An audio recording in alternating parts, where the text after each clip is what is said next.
Welcome to the Vision and Purpose podcast, where we dive deep into the lives of incredible people who have made a mark on the world.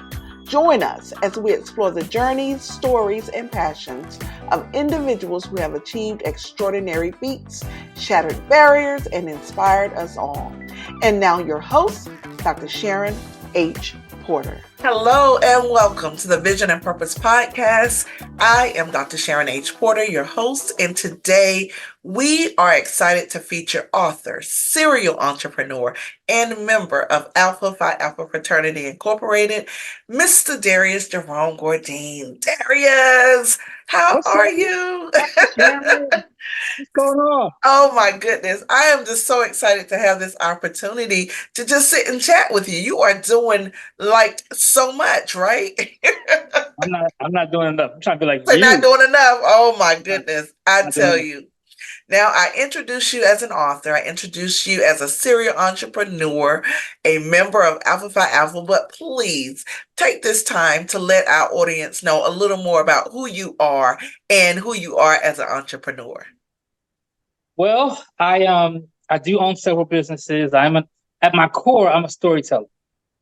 So if you've ever heard me speak before, I tell stories. And so my father was a storyteller.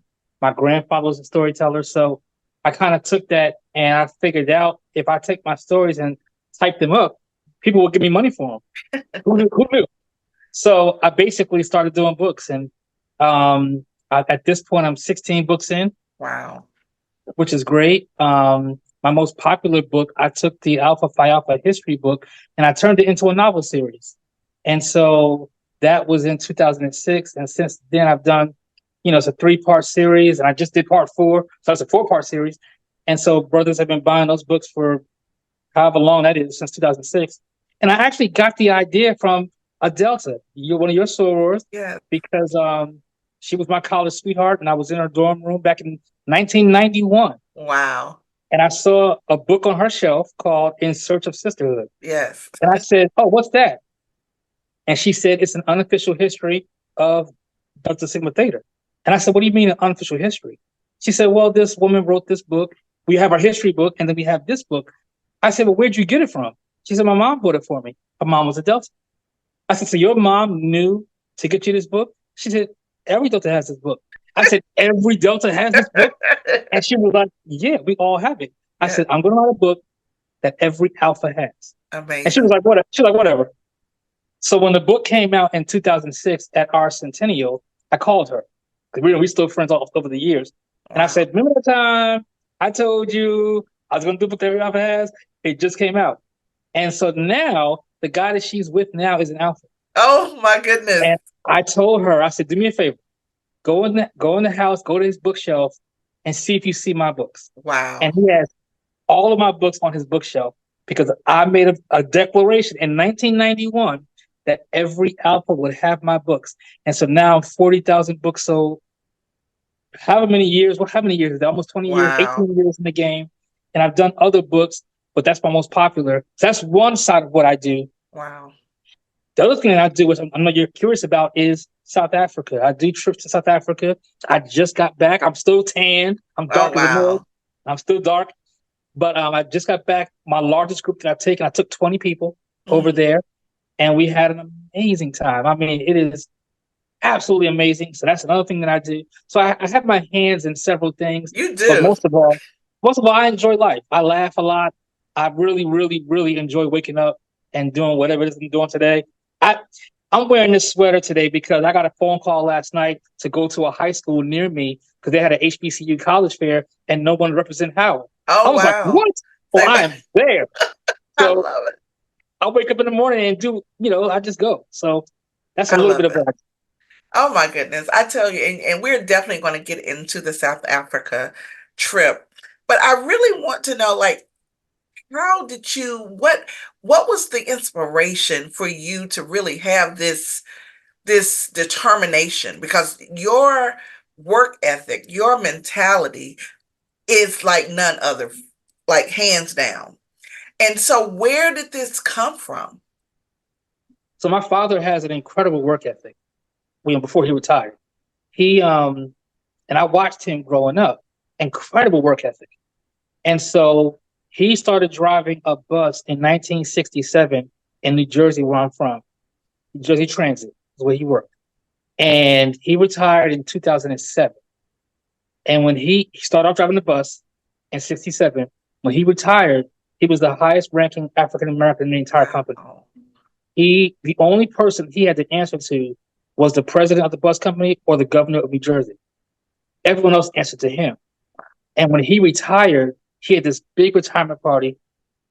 All these people came, and a lot of the guys who spoke at the retirement party, giving some good words about him, were white guys, and they were bus drivers. And they said, Jimmy, I was driving a bus with you. I'm still driving a bus now. And when you started, I didn't like you because you were a black guy. Wow. And I did things to undermine you. You probably knew, but you never said anything. You never treated us any differently. And I got to say, man, to all each other, I respect you.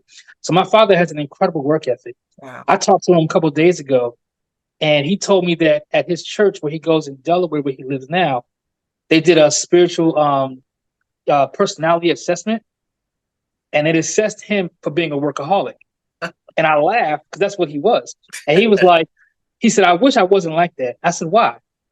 He said, because there were times where I just didn't enjoy myself. I worked so much to provide for my family that I really didn't enjoy all the times. I said, give me an example. So he told me that on September 11th, when the tragedy happened in New York, he got a call from the governor. And the governor said, I need you to figure out how to get the people who are trapped in New York back to New Jersey. Those who live in New Jersey have to get home. Wow. The buses were all canceled. The trains were all shut down. There were no boats going across. But you got 29 minutes to figure out how to get these folks back. And he was like, I don't know why the governor said 29 minutes instead of 30, but nonetheless, I had 29 minutes. So he thought about it. He prayed about it. And he thought about it. He said, I remember when I was dating your mom, we used to go to a restaurant in Weehawken. And it was on the water, very pretty restaurant. And it had tugboats that you can get in at the restaurant and go across to the other side. So he called the restaurant and said, do you guys still have the tugboats? He said, yes.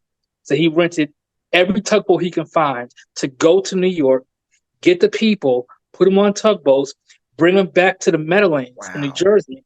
And then he got every bus he could find, whether it was transit, whether it was Greyhound, it was Peter Pan, private companies, to meet at the Meadowlands. Wow. Let the folks get on the buses according to what city they lived in for free, drive them to their city, and then transit took them home.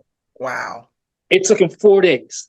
Wow. He said, I slept in the office for 4 days. Your mom was bringing me food at the office. I said, that's not workaholic. You saved their lives, and nobody even knows your name. Like, that's where I get it from. That's amazing. Like, you see what I'm saying? Like, that's where I get it from. And what's his name? Say his name. His name is James Gourdine. He's my father. Wow. Still living. I just sat with him. Today's Tuesday. That was last Saturday.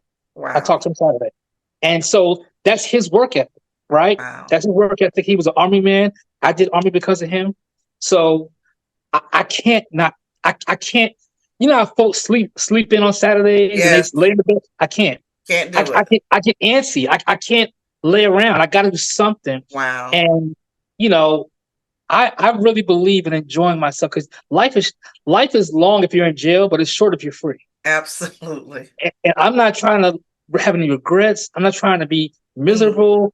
Me. I'm enjoying this, that God gave me this talent and creates. I'm very creative. You know what I mean?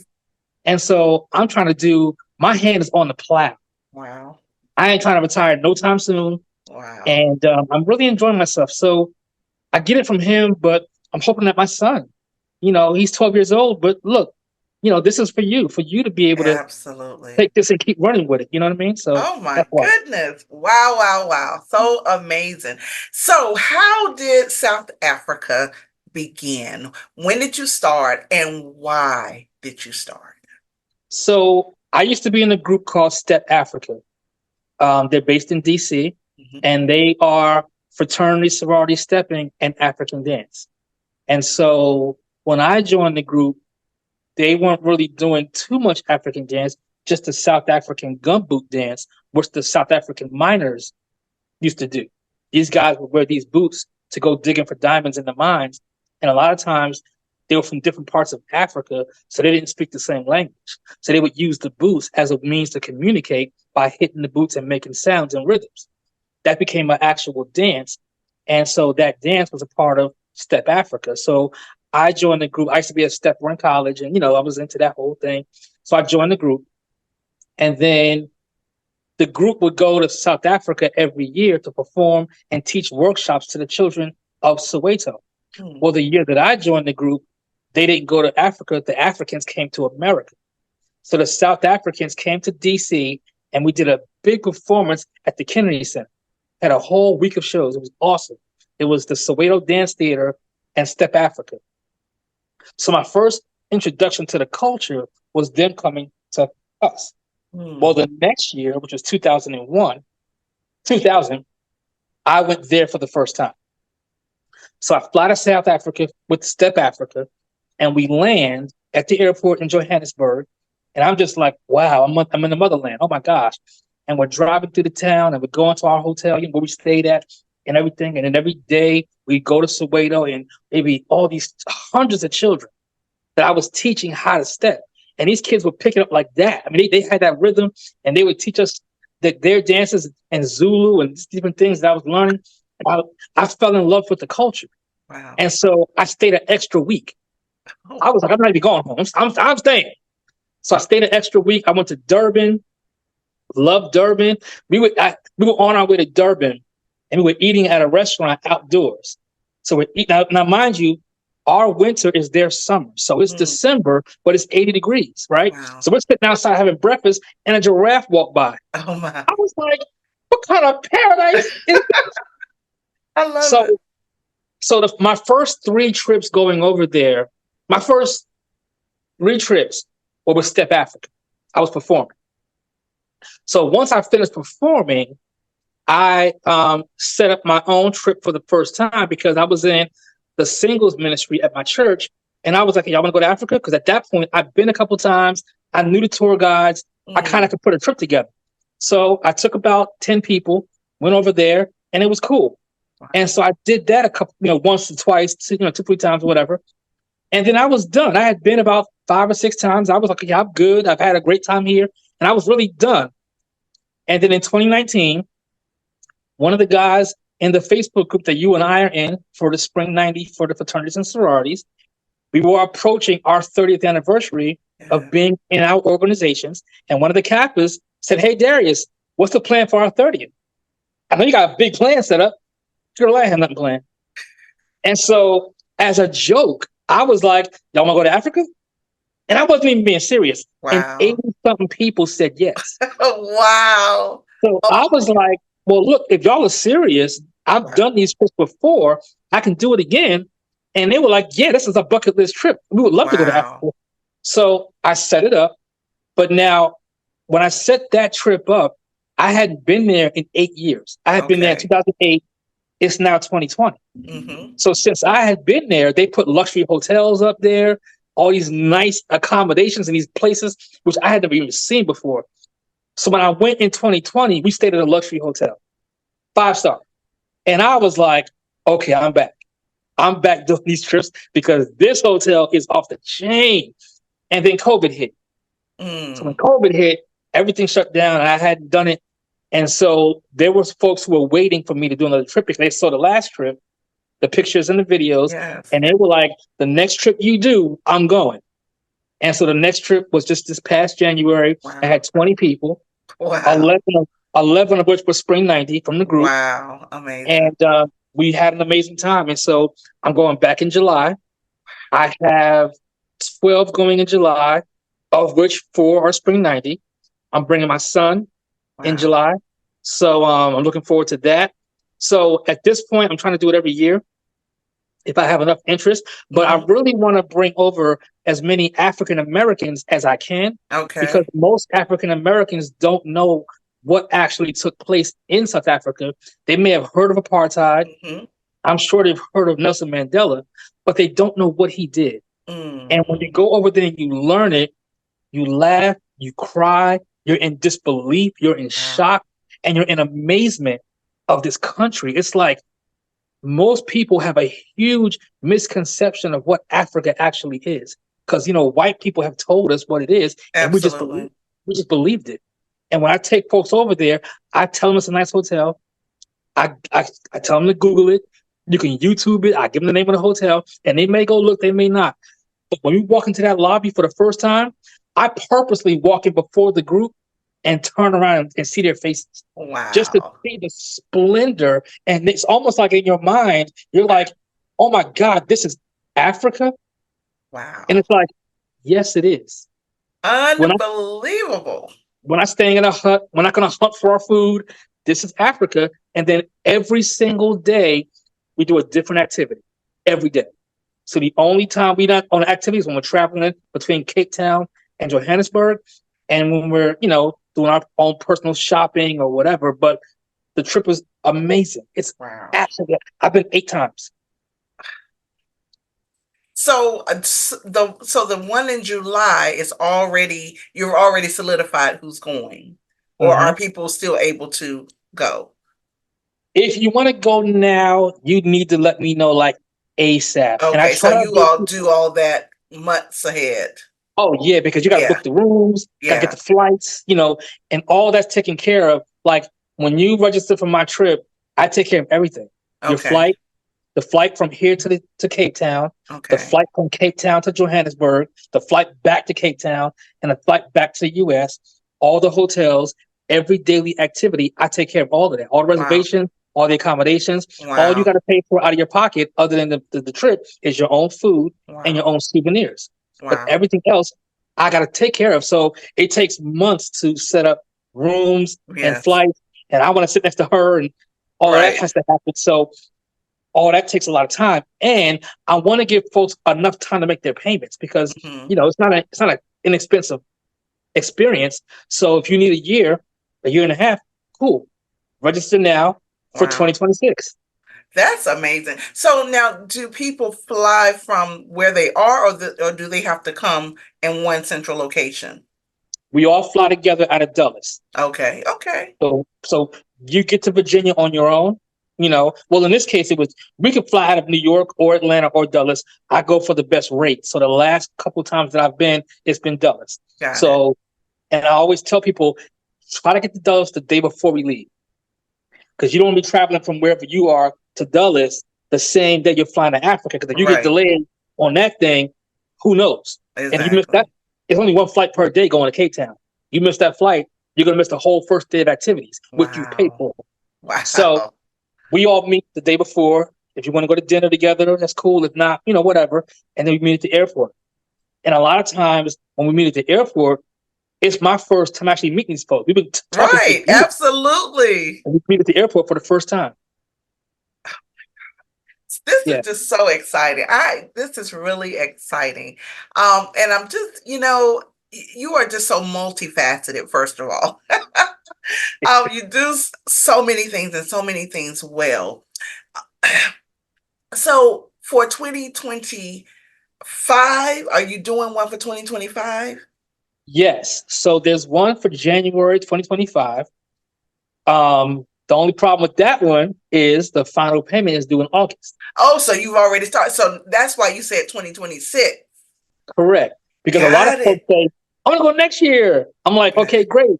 But final payment is due in August. And they say, ooh, it's kind of tight. No problem. You can go January 2026. That gives you a whole year and a half. I get it. The payments. You know what I mean? Wow, so it's easier for your budget to, especially if it's a couple. Mm-hmm. If it's a husband and wife or boyfriend and girlfriend, you're paying for 2 people. Yeah. You know what I mean? So that could get expensive. So take a whole year and a half, because before you know it, it's going to be here. I mean, time flies. Yes, absolutely. Oh my God, my mind is blown. I love it. I love it. So in reality, you are looking now for 2026. So anyone who's interested right now should be looking to go in 2026. You get them set up on the payment plan. Get to Dulles or wherever the location will be in 2026, and they're set. I love this. Love this, and this is open up to anyone who wants to be a part of this. Anyone that wants to go is fine with me. I want to expose this culture these people, the music, the food, the dance. Yes. It's the whole thing. And and and and we stay in very nice and very safe areas, but I take you to the poverty areas too. I Mm-hmm. want you to get the whole gambit. It's a balance, right? Mm. So we stay Wow. in these very swanky, ritzy neighborhood, place, but then I take you to an area where there's no running water, there's no electricity, Wow. but these kids are so happy. They're running around. They want to hug you. They want to get a picture with you. These kids, little 8, 9, 10-year-old kids, because they don't know that they're poor. They have no idea that they're poor, and they eat once a day, but they don't know any better. See, in the United States, we're a very gluttonous and greedy society. They're not. So they have no idea they're suffering from poverty, and they're happy. They don't ask you for any money. They're happy. And it almost breaks your heart because it's like, I want to change your condition, but how much can one person do? So Right. my thing is, what I want to do is at least share this with as many as possible, Mm-hmm. so you will know, wow, I had no idea that this even happened. Because, the civil rights movement in this country was like in the 60s. All over there, it was in the 90s. It just It happened. just happened. It Exactly. just happened. So, I mean, Wow. they're still feeling the effects we're still feeling the effects in the United States. They're really still feeling the effects there. But it's a whole thing that people need to learn. And so I want to bring as many Black people or people in general, they gotta be Black, Mm-hmm. to the country to learn what happened and why it's important for us to hold on to that part of our history. Wow, I love it. Now, is there a give back component to it? Like, do you all do anything in service um as one of the activities? So what we do, we go to Soweto, and whenever we do that, there's an opportunity to give money or to give clothes or whatever you want to give. I'm going to make that a official part of what I do because right now it's kind of voluntary, Okay. but I want to create some kind of a service project because if you send clothes over there, you never know what's going to happen to the clothes. You don't know. Right. I want to give it to people who need it, right? Yes. So if I take it with me, I control who gets this big box of shoes or whatever, right? So we're gonna make that a part of our. I'm trying to, by trial and error, get the perfect trip, Mm. right? Like take this out, put this in, kind of thing. Like the last trip we just did, we went to this place that I'd never been to before. 'Cause I wanted to see what it was like. If I didn't like it, scratch it. If I like it, Mm-hmm. keep it. So there have been things that I've taken out, there have been things that I've added. But one thing I want to solidify is that component right there. Because right now we're just kind of voluntarily doing it. But I want to make it a part like, okay, if you go on my trip, bring some extra clothes that you're not going to wear anymore. Bring some Absolutely. shoes that you know you're not going to wear. You ain't wore that outfit in 2 years. You ain't wear that thing no more. Get an Wow. extra suitcase, bring that stuff over there because these folks need it way more than you do. You Wow. got your closet's overflowing. They didn't even got a closet. So let's go. Let's bring some things over there to help them out. Darius, I absolutely love this. I really do. And I'm actually glad that we're doing this because I'm definitely going to be pushing for you for 2026, so that it does allow people to comfortably make those payments and be ready to go. Because I tell you, the videos, the pictures, and you do a great job with sharing the trip as real time. Mhm. And I'm always looking for, okay, what are you doing now? Where are you going? And I love it. And so I just say, congratulations on this because it is the start of something beautiful. I know you've been doing it for some time now, but I really feel like this is the beginning of something amazing that's going to come from this. Well, thank you. I really appreciate that. And I believe Yeah. that too. I really do. And the people Yes. that have gone, they all have amazing testimonies of how much the experience was. So I've been very blessed and fortunate to have this experience. I actually thank the director of Step Africa. I said, man, if it Mm, wasn't for you, I never would have gone. I never had a desire to go to South Africa. I wow. might have gone to Egypt because I'm an alpha. You go to Egypt, Mhm. take a picture in Right, front of the king. right. But I never really had a desire to go to Johannesburg or go to Cape Town or go to Pretoria or go to Durban or go to Bafokeng. And now it's a part of my life now. It's a part of my culture. And so if it wasn't for me being in the group, I never would have had that experience. And so I had to thank him. Like, dude, Wow. thank you for exposing me to this. And now I'm trying to expose as many as I can Others. I to show love you. it. I Yeah. love it. I tell you, please just share where people can connect with you. where can they follow you on social media, and how can they find out more about the trips to South Africa? So my social media is all wide open. It's all my full name, Darrius Jerome Gourdine. That's Facebook, that's Twitter, that's X, that's Instagram. So hit me up. My inbox is wide open. Shoot me an inbox. I carry my phone on at all times. So if you inbox me, I will respond. I can send you a packet that has our full itinerary of the trip. So you literally see what we do every single day. I can send you all the pricing. I can send you the suggested payment plan because you can pay however you like. But, I try to make it easy, right? So whatever people need to get information, I'm wide open. So whether it's Facebook, Instagram, Twitter, whatever, just Darrius Jerome Gourdine, 2 R's in Darrius, like Rolls Royce, and you will find me. And you can Google me because all my books are on Google. You can find me. Yeah. I'm easy to find. I'm easy to find. So reach out, hit me up. I would love to answer questions about it, share some pictures, share some videos. And I never share it all. I don't want to show everything because then there's no surprise, right? Right. I kind of give you a taste and get your little tease and get you eager to want to go. But I never show all my pictures, all the videos that I take, because I don't want to give it all away. I love it. The country has so much to offer. Wow. I don't want to give it all away. So, but definitely reach out. Let me know if you're interested, and I will share all as much as I can. I love it. Darrius, thank you so much for taking the time out and giving us this glimpse of this wonderful trip that now I know that it's going to be annual. So thank you so much. Thank you for having me. You are so awesome, Sharon. You are like the bomb. You're the bomb, girl. We have never met. I know, but you know what? It's coming, especially now that I know you come up to Dulles at least the day before you go to South Africa. We've got to have dinner. Gotta have dinner. Book it. I will be there. I love it. I love it. Guys, this has been Darrius Jerome Gourdine. I tell you, author, serial entrepreneur, and traveler to South Africa. Definitely, if you want to be a part of this, please reach out to him because it sounds like it is truly life-changing. And so we thank you. We thank our viewers, our listeners. We thank you for joining us. We want you to explore the depths of your vision and purpose. Just remember, your vision is the compass that guides you through life. Your purpose is the fuel that propels you forward. Keep dreaming, keep believing, and keep pursuing your purpose. Every step you take brings you closer to that fulfillment of that purpose. I'm your host, Dr. Sharon H. Porter, and until next time, live life with vision and purpose. Thank you for joining another episode of Vision and Purpose Podcast. Please share, like, and subscribe. Please join us every Thursday at 5 p.m. Eastern Time.